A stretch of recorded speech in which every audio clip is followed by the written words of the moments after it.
for the hardest-hitting show in talk radio. The true progressive voice since 2012. This is Southpaws.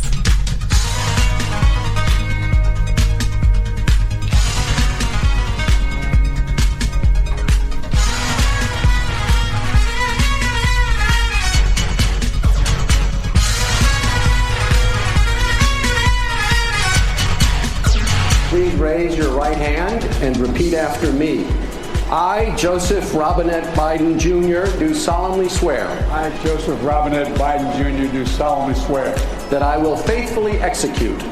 That I will faithfully execute. The office of President of the United States. Office of President of the United States. And will, to the best of my ability.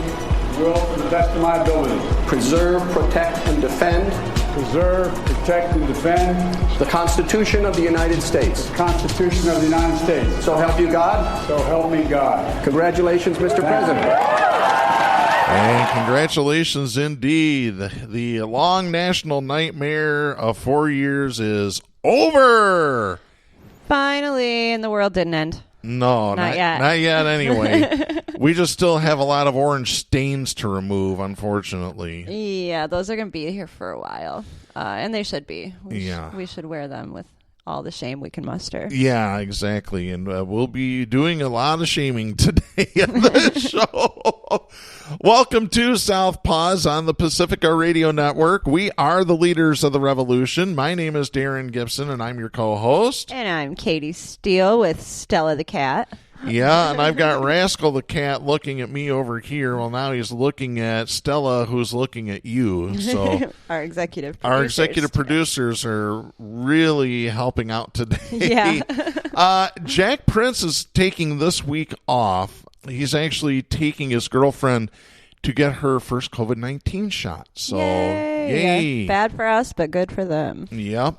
So I'm hoping that Jack will be joining us next week, hopefully in person soon. Yes, because please. we miss him. Well, we've got a lot to talk about. Joseph Biden Jr. is now president of the United States. Time for progressives to get to work, to push our agenda on the people that are in Washington, D.C. Yeah, it's been a lot of hearing for the last 5 years about how we couldn't do this because of that. We couldn't do that because of this. So we can't do this until we get that. And if you do the work and we get a Democrat in office, then we can have those things. Well, here we are. Yep. Here we are. Now it's time to get those things. Yeah. And the number one thing we need to do, and I have not heard Mr. Biden mention it yet, we need to end Citizens United. We can't do anything else until we end Citizens United. That's Absolutely. it. We have no control. We have no voice. So if you want your democracy, get it now. That's right. Well, we'll be talking about that. We'll be talking about what happens to the Trumpers and the QAnon movement. So we'll have all those details in just a moment. Before we get started, a couple of reminders. You can follow us on social media by going to facebook.com/Southpaws Radio Show. You can follow us on Twitter at Southpaws Radio. You can follow us on Tumblr, southpawsradioshow.tumblr.com. You can follow us on YouTube by doing a search for Southpaws Radio. You can become a patron of the show by going to patreon.com/Southpaws Radio. You can listen to the show anytime you like at Spreaker.com or at Stitcher.com. Just do a search for Southpaws there. You can find us on Apple Podcasts by doing a search for Southpaws. Once you found our logo, you found us. You can listen to us on Global Community Radio Channel 1 every Saturday night at 11. And you can listen to us on great Pacifica stations, including KCEI-FM in Taos, New Mexico, KZGM in Kabul, Missouri, and WOOL, Bellows Falls, Vermont. So make sure you listen to us there as well. Again, please, if you can donate money or time to your local Pacifica station, please do so. They could use all the help that they can get at this point. Oh boy, so things have changed somewhat. We have a new president, but has things really changed? Will things fundamentally change, as one of our listeners continues to ask us? The answer is probably not. Nope. I'm like already sick of sitting here and watching everybody celebrate as we head back towards where we were in 2016. I mean, it's better than where we were in 2019. Anything beats the last 4 years, and But that's the problem with lowering the standard, and that's what we just continue to do over and over and over. Yeah, unfortunately, you're right about that. This is what happens when you start in with identity, cult of personality, just like the song, Cult of Personality, and you hire a reality television quote-unquote star. I'd rather see stars by you hitting me in the head than seeing Trump as a star. Give me a break. Well, I think at this point, it's so obvious what we have to do. Think about the people that have really gotten support and gotten energy behind them over the last few decades. It was always the outsiders. Not a single Democratic or Republican establishment political figure has gotten the interest of the American people in my lifetime. Never once. The only people that have gotten it are people that are outsiders. I remember Ross Perot getting a ton of attention. I remember Bernie Sanders obviously getting a ton of attention. We all saw Donald Trump get a ton of it. These are not, establishment Democrats or Republicans. That's not why people liked them. They liked them because they had something different to say. So why don't we put somebody like that up next time, Democratic Party, huh? As we've said for years on this show, Bernie Sanders has been saying the same thing for 30 years. It's now finally hit the mainstream media because they were ignoring Bernie. The only place you could hear Bernie Sanders, for the most part, was Tom Hartman's program. Yeah. They wanted to label him as the crazy outsider that nobody listened to. He just ranted a lot. As long as they had that narrative going of Bernie, then he was never going to be relevant. Exactly. Well, folks, you really need to go to YouTube. There's a video. It's every time that Bernie Sanders has been right in history. It's a long video, but it's worth it. For sure. And when you see what's happening now, I think his chess strategy of the long game is really starting to pan out. I mean, half the Democrats and the left that were so upset with him, he's sold out, this and that, Bernie's sold out. Okay, but I mean, he seems to have more favorability, more support, more power now than he ever had. I don't remember the last time I saw Hillary Clinton in the news. Nobody likes her anymore. So God. He that's the best part of this is it might have taken 5 years for it to become absolutely clear. But Bernie won that election. Nobody in reality right now can look back and say, "Oh, she beat him," because where is she? Nobody knows. Well, I did see her at the inauguration. Oh, was she there? See, I didn't even notice her. Yeah, she was there right next to Bill. Oh God. Yeah, one person who was not at the inauguration, Donald Trump. Good riddance. He won't be in any more inaugurations. I can pretty much assure you of that. And I can pretty much assure you he won't be invited to any of the get-togethers that the other presidents do from time to time, like Carter, Bill Clinton, George W. Bush, Barack Obama. Nobody with money or power will be seen with this man again. No. Never. No. Not unless they're really sinister and really like the ShamWow guy. That's, that's going to be the My Pillow guy.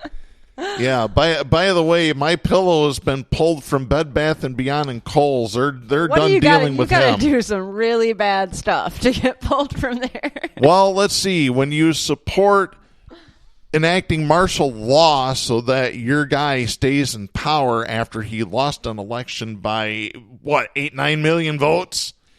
Yeah, that usually has a tendency to piss off the people that sell your products.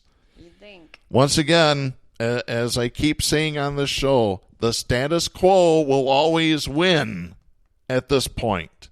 Because it did. We talked last week on the show. We talked about how there was supposed to be all these different protests in all of these different state capitals and in Washington, and it just kind of went... It basically went over like a fart in church. There were more journalists at these capitals than there were protesters. In many cases, 0 protesters. Yep. Where are they? Where's the 3%ers? Where's the Oath Keepers? Where's the Proud Boys? Where are all these big bad he-men? They're playing with their Trumpy bear is what they're doing. maybe they had to get called in uniform that day, so they couldn't show up. They had to show up to their real jobs, right? Couldn't make it. Oh, God. So, unfortunately for us, Biden's already talking about bipartisanship, and I'm just not buying into that because we've seen what the Republicans have done every time Democrats get power. When Democrats reach across the aisle, they get slapped by the Republicans. I've said this for years on this show. Go back into the archives. But is it going to be as bad? I don't know. I think there's still a lot of fresh wounds from what happened on January 6th. I think they're going to hold off on being complete jerks for a while. Yeah, I can see that, but I also think they're negotiating right now with the left behind the scenes, so it's not really necessary. It's kind of like their tails are between their legs somewhat. Yeah. But, they got enough on the left to be able to get what they need. Yeah. By the way, if you want more on this topic, there's a great article at the World Socialist website, wsws.org. Quite a few Pacifica stations carry their podcast that they do daily. There's an article over there about how the Democrats want to reach across the aisle. They want unity, and the Republicans want blood. And I can't disagree with it. I really can't. Yeah, I mean, I think the Democrats say they want unity, they want to reach across the aisle, but their actions don't really show that either. I don't think Biden's done anything for Bernie to show that he understands how much of his election was thanks to his work, I think he had an opportunity to bring Bernie into the inaugural committee just to get him on that stage, just to put somebody up there that the right didn't hate.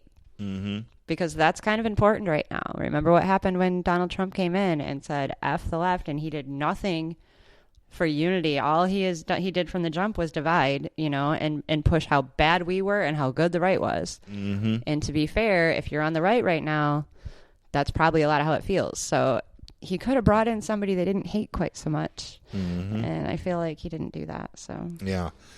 There's already Republicans in Congress that are already bellyaching and crying about all of the executive orders that Biden has signed. Oh, he talks about unity. I forgot who it was. Well, I'm pissed about the executive orders, too. I'm not going to lie. That was a bad move on Obama's part to start the whole fiasco of executive orders, because look what Trump did with it. On Obama's or Biden's? On Obama's. He started it.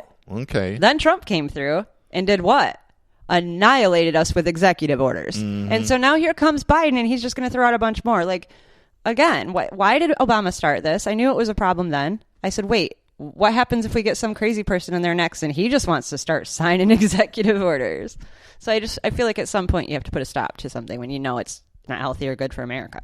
Well, I've got a list here. This is Market Watch. They report on financial issues in Wall Street and different markets.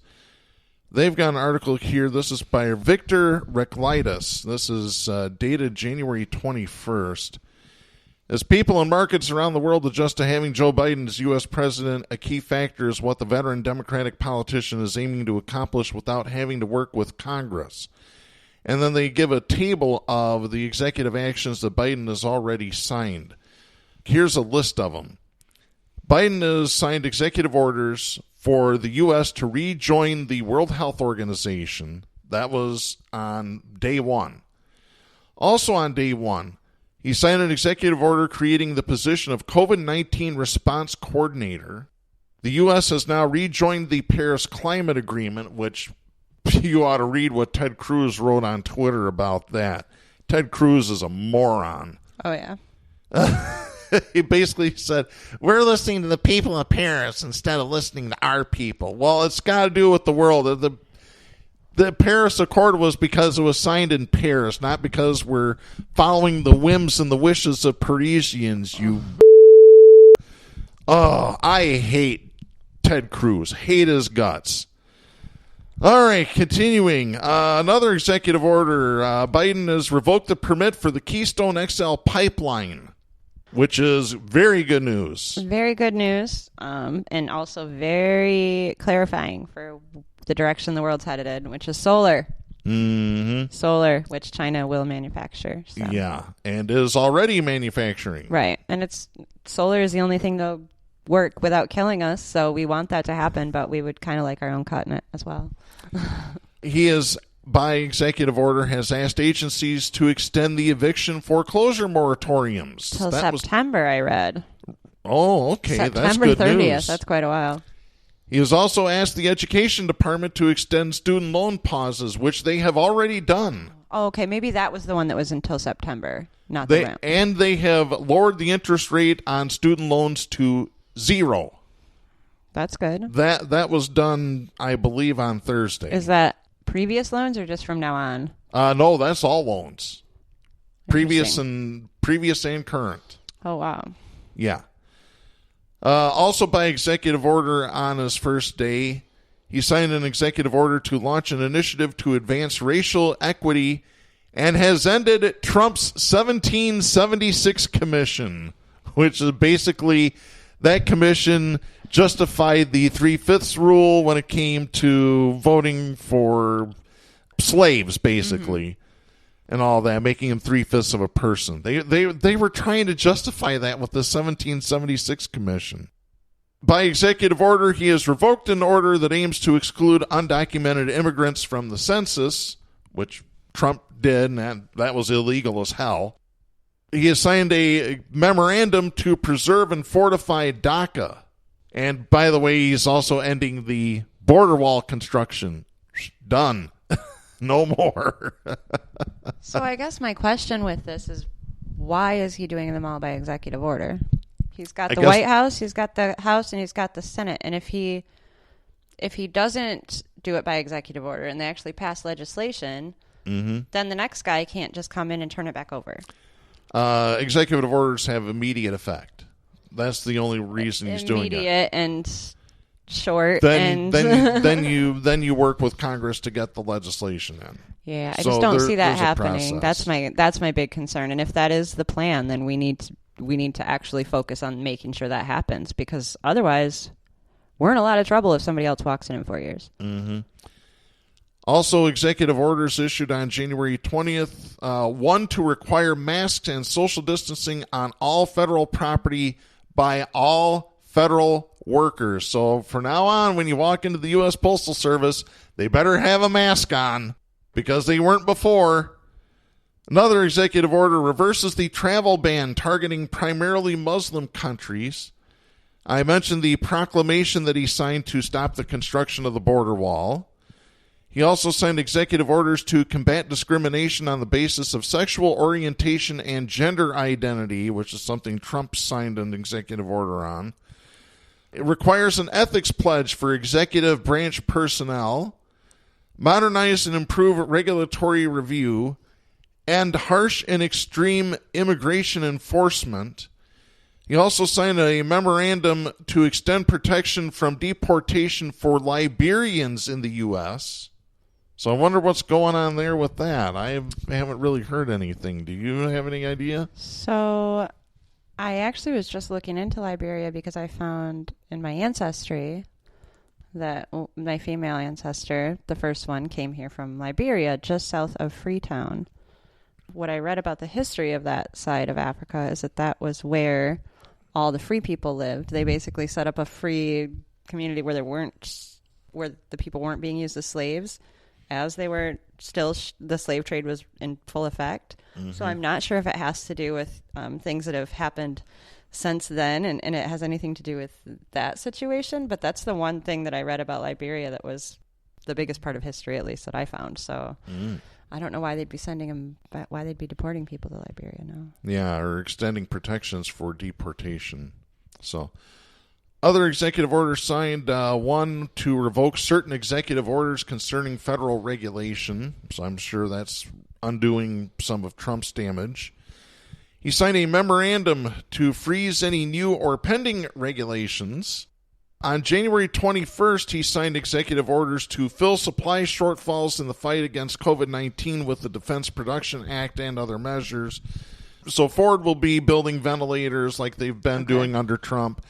This will also ramp up production of personal protective gear, N95 masks, et cetera, et cetera. Do you think it will ramp up production of law enforcement Like, you know how in Grand Rapids they wanted to divert our COVID CARES Act money to the police department to handle enforcement or whatever they wanted to call it. Yeah. Or, I mean, so in this case, if you're going to have the military handing out vaccines, I mean, there's a very big possibility for those things to kind of... Oh, that's a little bit different than defense production. Defense production is basically a wartime effort.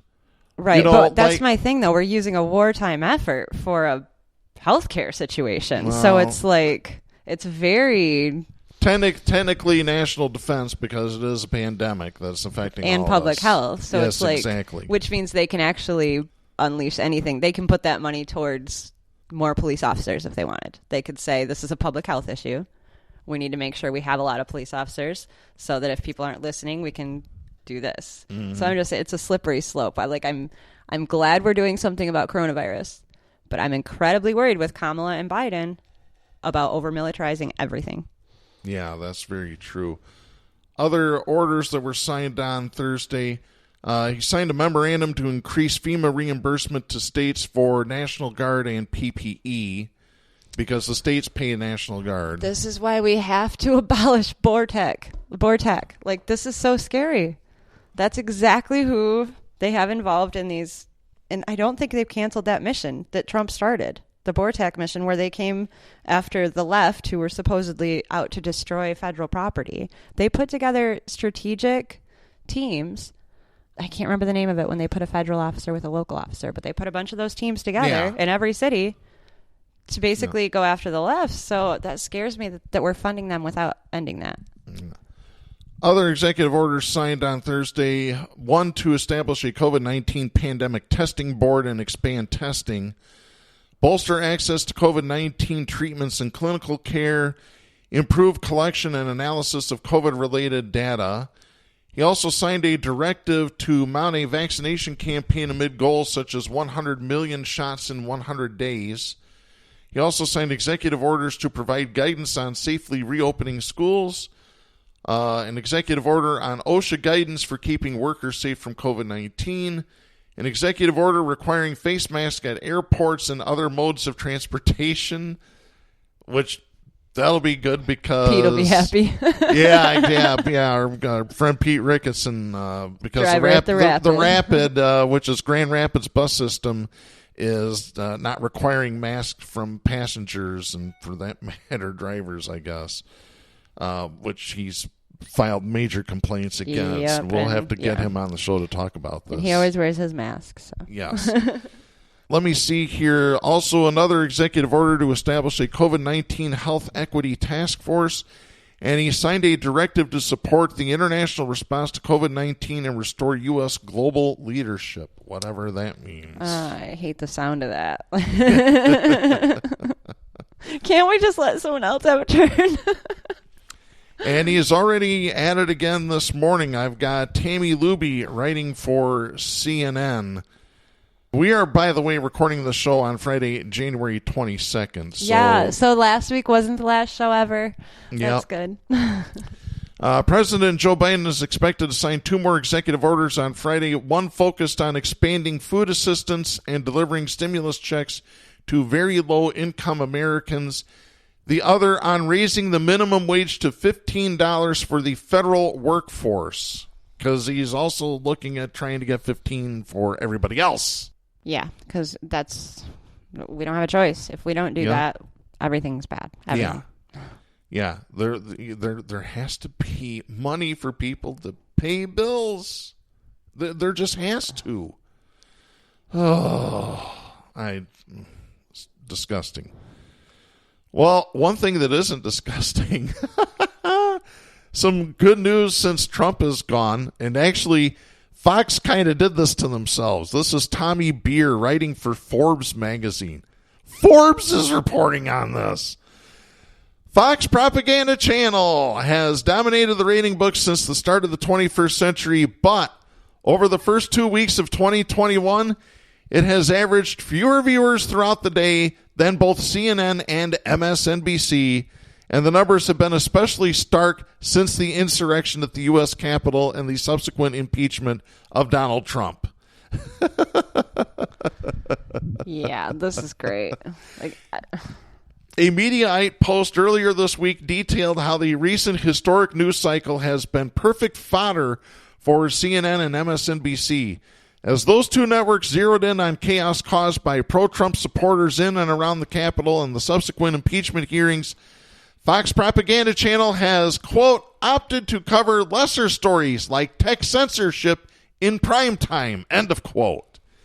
In addition, Newsmax and OAN, smaller rival networks that have been promoted by Trump, have chipped away at Fox's ratings.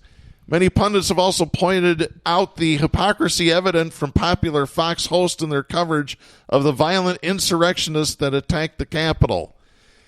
As of last Saturday, which this article was published on January 16th, so that would have been, what, the 9th? yeah. So since Saturday the 9th, according to the New York Times, no Fox Propaganda Channel primetime star had blamed Trump for his role in inciting the riot that resulted in 5 deaths. On the night of January 6th, Tucker Carlson condemned the violence that took place, but he also expressed sympathy for many of the deeply frustrated Trump supporters who engaged in the attack, explaining that, quote, millions of Americans sincerely believe the last election was fake, end of quote, striking a sharp contrast to how Carlson and others have characterized protesters affiliated with the Black Lives Matter movement. Mm-hmm. Over the summer, Carlson described BLM as poison, yet Carlson referred to the pro-Trump mob as, quote, kind of solid Americans, end of quote. I mean, not shocking. Mm-hmm. Laura Ingraham told her viewers that same night, without offering any evidence, that the rioters, quote, were likely not all Trump supporters, end of quote, and that, quote, because of a small contingent of loons, these patriots have been unfairly maligned, end of quotes. Yeah. So we were trying to figure out before the show, like, what it is that's different this time, right? Because Fox News has always been so far off the deep end. And these people I thought they were going to follow anything. I didn't think there would be a line, you know? But I think we were talking about what was different this time, right? And Darren pointed out just that they didn't handle it the same way this time. Normally, when their people go off the edge, and absolutely true, they're 100% behind them. They're pushing it. It's front page news. You know, this is the right thing. This is what anybody would do. Human nature. This time they were silent on it. They were talking about everything else. They were kind of acting like it wasn't happening. They gave these people a chance to come up with their own narrative, and then they had to come back out and eventually say, "Whoa." You know, so once you give people a narrative and they're out there arguing with their people and their friends, you can't come back on that, right? Not your whole base, because you left them out hanging. You made them look stupid. You made them wrong. And that was the one thing the right couldn't handle. Mm-hmm. They couldn't be out there without anything. They needed something to say, even if it was wrong. They had to have it. They needed a talking point, and nobody gave them anything. So that was a really good moment for those of us that were out there knowing what was happening, but not so good for them. Yeah. Laura Ingraham, because of a small contingent of loons, these patriots have been unfairly maligned. Oh, brother. Should I play what Ed Schultz said about her years ago?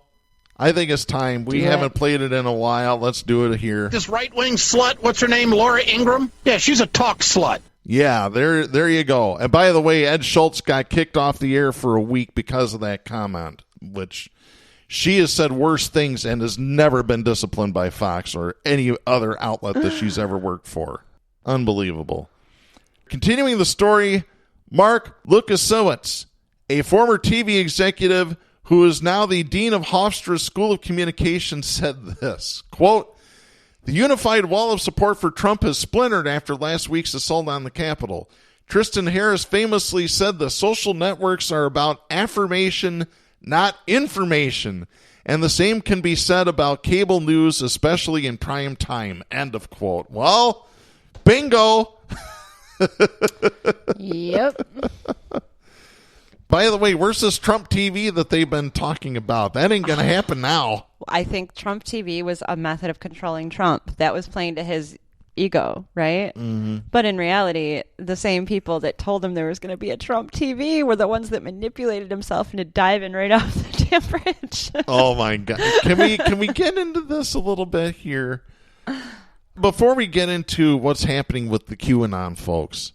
I want to give a little setup to this. This is Eric W. Dolan writing for SciPost. This is dated January 17th.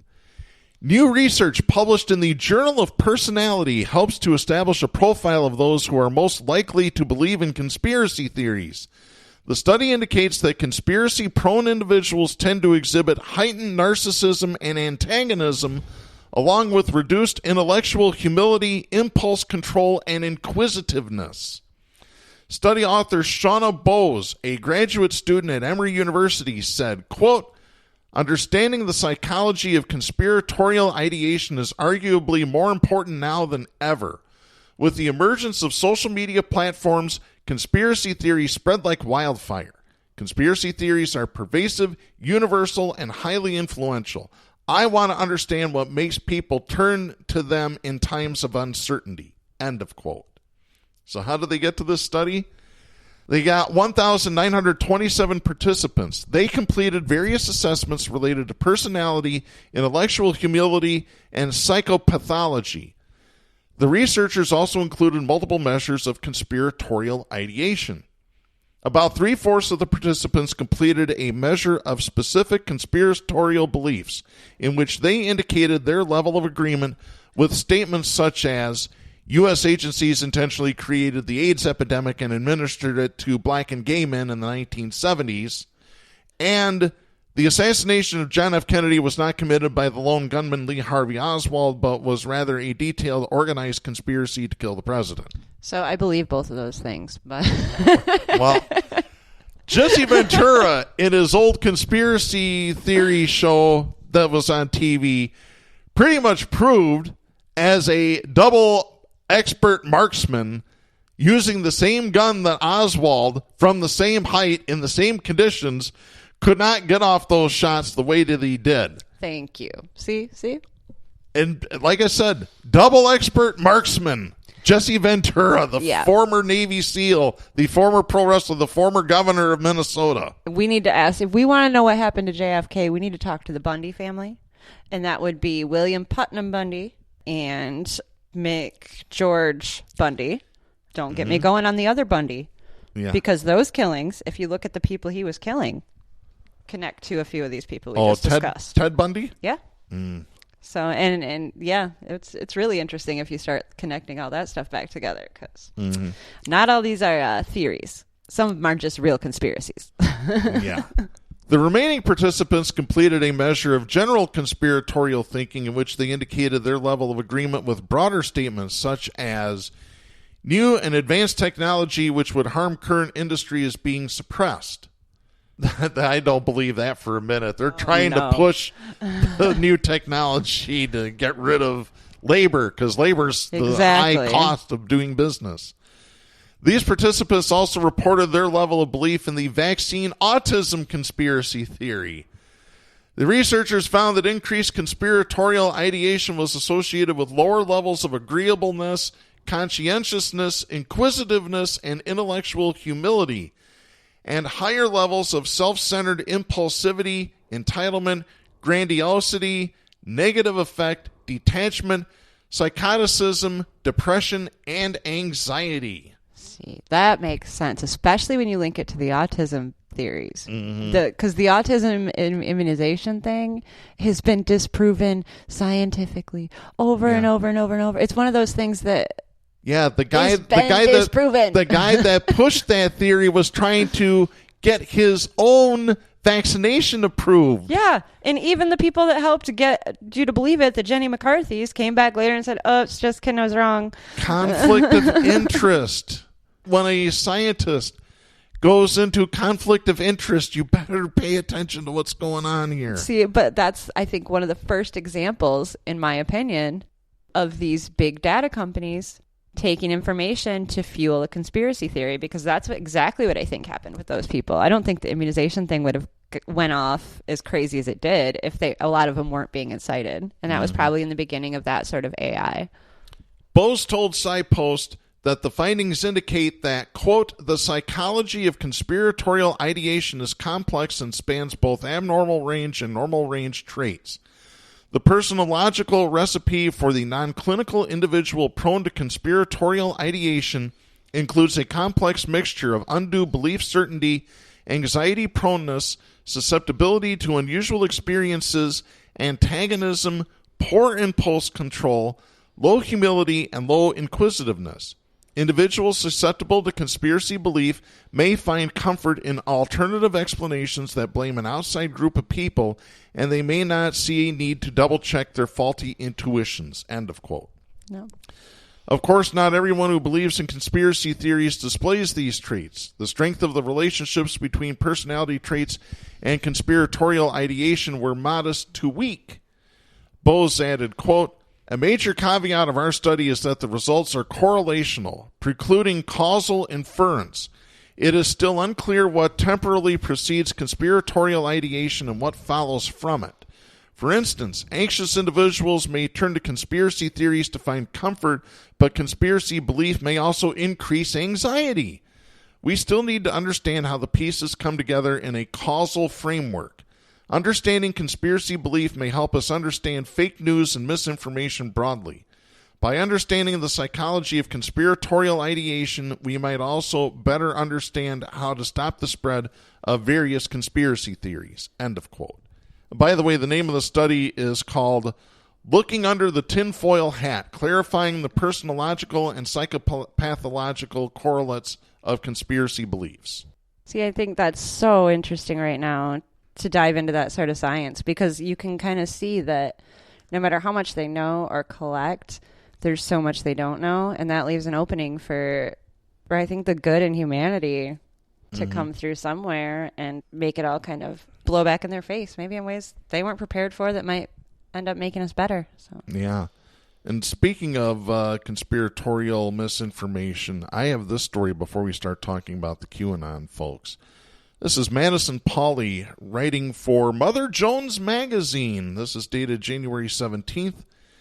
It's been 9 days of relative calm since Twitter cut off a major spigot of election misinformation from Donald Trump's account, setting off a chain of suspensions across Facebook, Snapchat, Twitch, and other platforms that affected Trump, his allies, and others who stoked violence in the lead-up to the January 6th riot at the U.S. Capitol.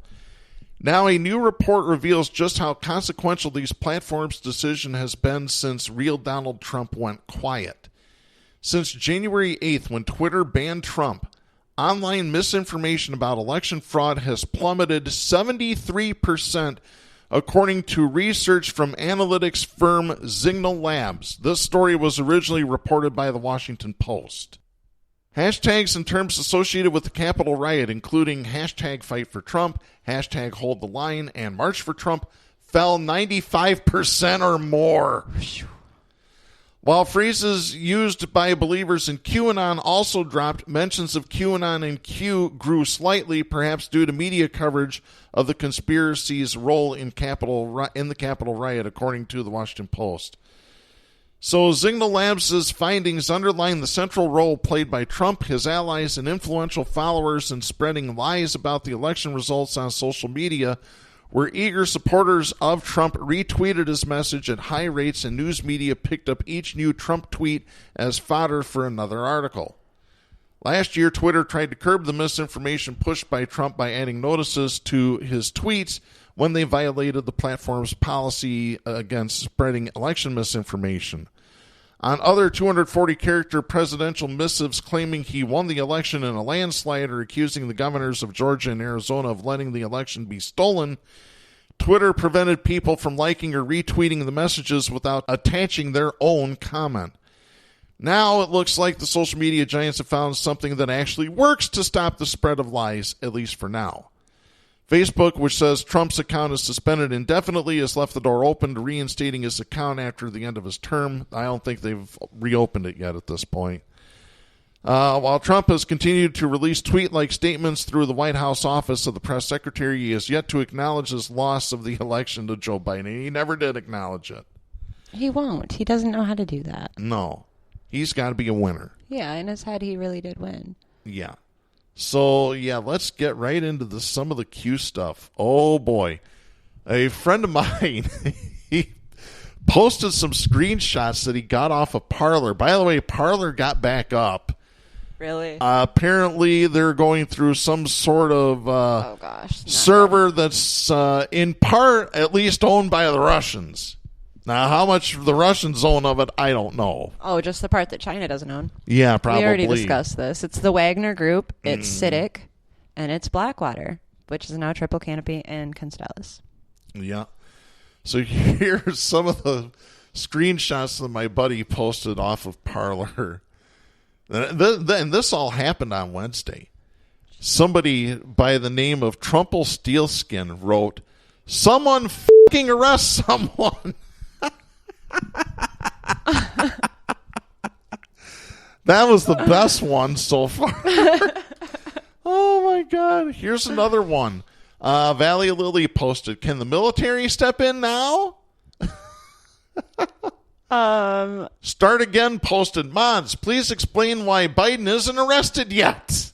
Mods. Hey, Mods, why didn't you arrest him?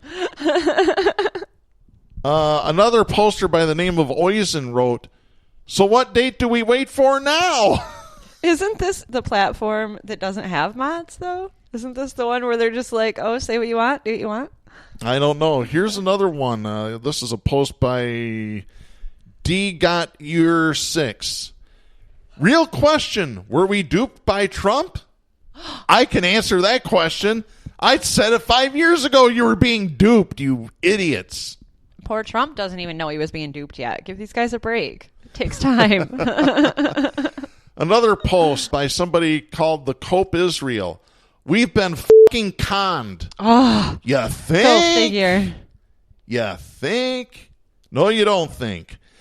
Just go sit down and wait for your pension. Here's another screenshot. This is by somebody named Barkley Scott.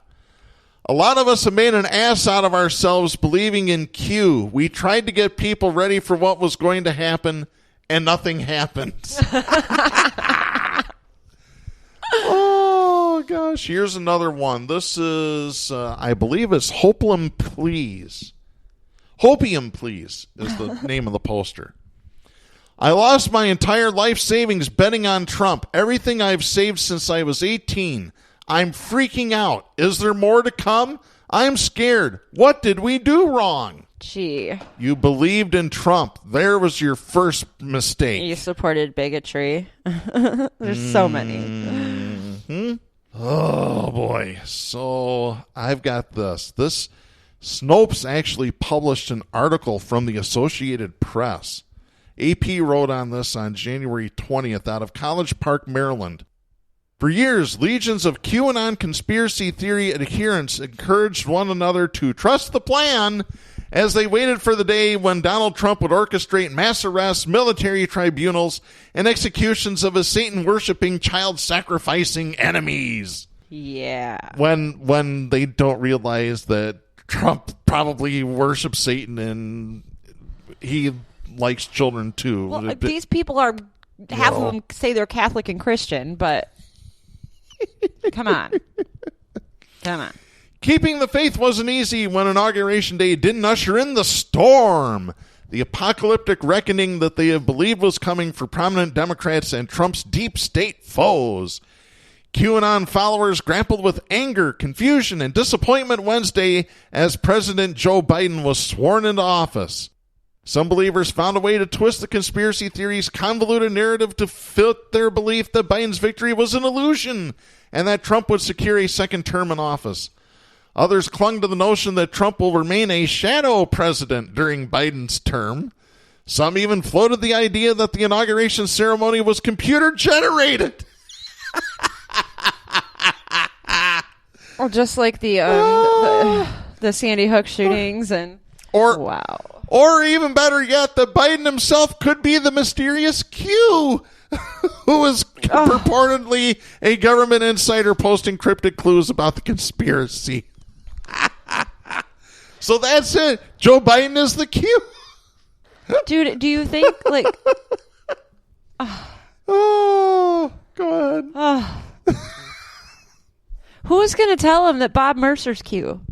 Like, someone should just tell him. That could really fix all our problems if we just let him know who duped him. For many others, however, Trump's departure sowed doubt. One poster wrote on a Telegram channel popular with QAnon believers, quote, "I am so scared right now. I really feel nothing is going to happen now. I'm just devastated." End of quote. Welcome to America. Yeah. Mike Rothschild, author of a forthcoming book on QAnon called The Storm is Upon Us, said it's too early to gauge whether the wave of disillusionment that swept through the QAnon ranks Wednesday is a turning point or a fleeting setback for the movement. He said, quote, "I think these people have given up too much and sacrificed too much in their families and in their personal lives. They have believed this so completely that to simply walk away from it is just not in the realm of reality for most of these people." End of quote. On Wednesday, as it became obvious that Biden's inauguration would proceed, many QAnon message boards and online groups were bombarded by hecklers and trolls making fun of the conspiracy. And good for you, by the way, if you did. Some, including one that we just mentioned earlier on the show. Some longtime QAnon posters said they plan to step away from social media, if only temporary. Telegram user Qta wrote in an announcement to his 30,000 subscribers that he was taking a social media break. He said, quote, "Trump has said the best is yet to come. I'm not giving up." End of quote. Some groups seized the movement to try to recruit disillusioned QAnon supporters to white supremacy and other far-right neo-fascist movements like the Proud Boys. On Wednesday, for example, an anonymous poster on 4chan posited in a thread that, quote, "This would be the perfect time to start posting Nat-Soch propaganda in QAnon groups. Clearly, this is a very low point for Q believers, and once people have been broken, they will look for ways to cling back to hope again." End of quote. Nat-Soch, National Socialism, a.k.a. Nazism. Oh, yeah. So the neo-Nazis are now looking to recruit QAnon people. Well, this was always about inciting the extremists and, and manipulating them into making them crazier than they already were, because they saw the possibilities in their weak personalities, you know? Mm-hmm. Very true. Continuing here, QAnon emerged in 2017 through anonymous fringe online message boards before migrating to Twitter, Facebook, and other mainstream platforms that were slow to purge the conspiracy theory from their sites. Although Facebook and Twitter platforms vowed last year to rid their sites of QAnon, accounts with thousands of loyal followers remained until this month, when the tech companies finally disabled thousands of users who used violent rhetoric to encourage protests of the election results at the U.S. Capitol on January 6th. Twitter announced it had suspended more than 70,000 QAnon accounts in the days following the riots.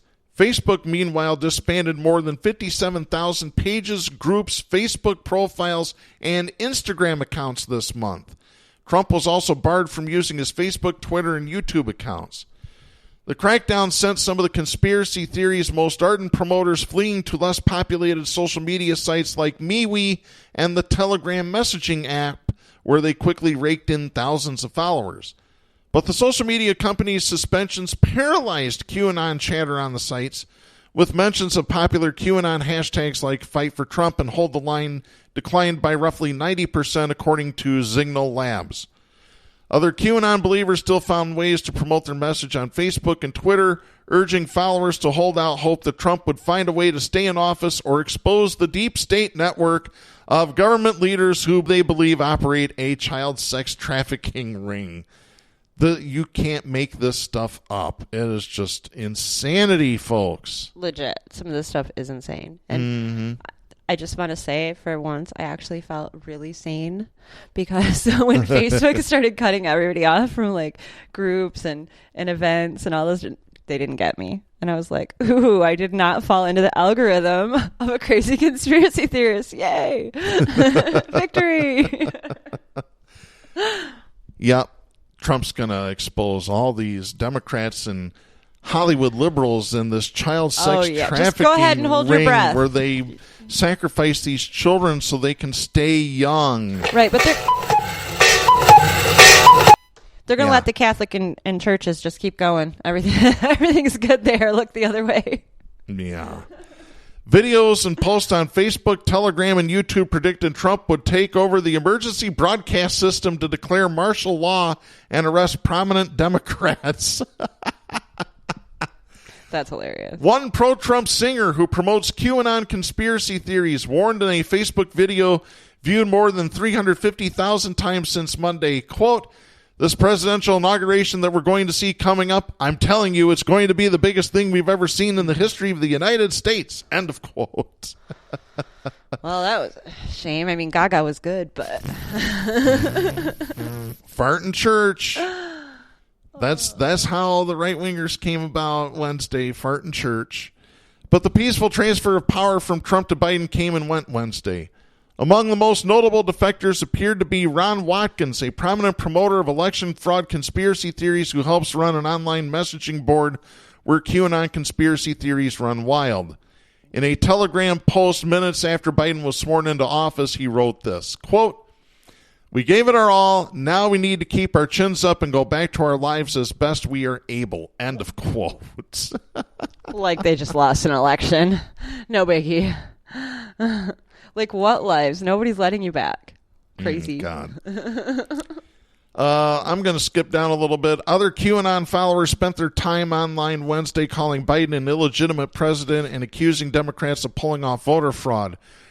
Republican Representative Marjorie Taylor Greene, who has expressed support for the conspiracy theories, called for Biden's impeachment across her Twitter, Facebook, and Telegram accounts as the new president was sworn in. No, I got a better idea.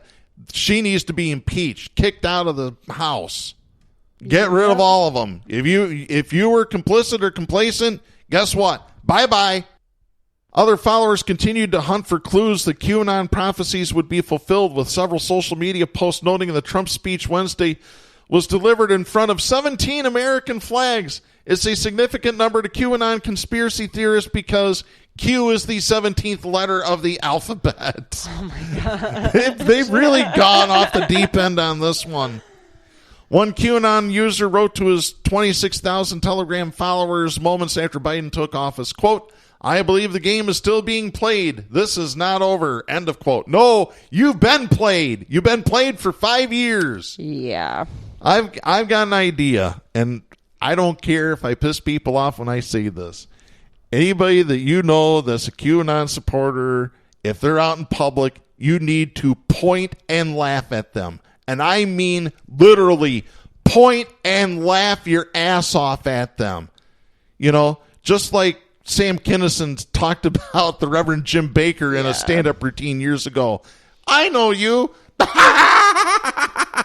Look at him, kids. Look at him. Seriously. Seriously. People need the public shame because it's the only way you're going to get rid of this. they've normalized too much insanity now, you know? Yeah, unfortunately, they have.